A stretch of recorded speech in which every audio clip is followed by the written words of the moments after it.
தமிழ் படிக்க தெரியாது, அட்ரஸ் எதுவும் பட்டு படிச்சு சொல்லுங்க. 66 பரலோகம் 10வது தெரு எதிர் வீட்டுக்கு அருகே சரி, வெள்ளை நிற பெயிண்ட் அடித்த கருப்பு வீட்டிற்கு அருகே குடிசை வீட்டின் 3வது மாடிதான். குடிசை வீட்டுல 3வது ஃப்ளோரா? 3rd floor.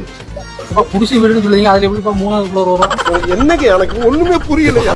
அடையாளம் யார் அடையாளம்? அந்த ஆளோட அடையாளம். சரி சரி, படிக்க சொல்லுங்க. எப்படி இருப்பாரு? கருகருவென பால் நிறத்தோடு முக்கிய அடையாளம் இரு கண்களா? எங்க மூக்குக்கு மேலேயா மூக்கு கீழயா?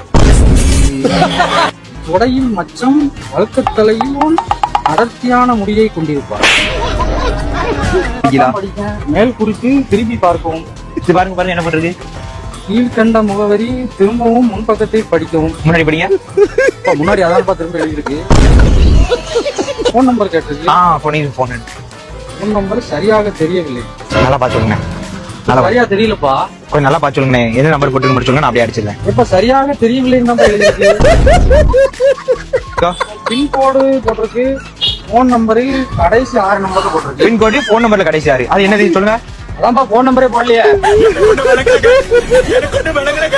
பின்கோடு போன் நம்பரில் கடைசி 6 எண்ணு போட்டிருக்கு. அதான் அப்ப போன் நம்பர்ல கடைசி 6 நம்பர் மட்டும் சொல்லுங்க. போன் நம்பரே எழுதலையே.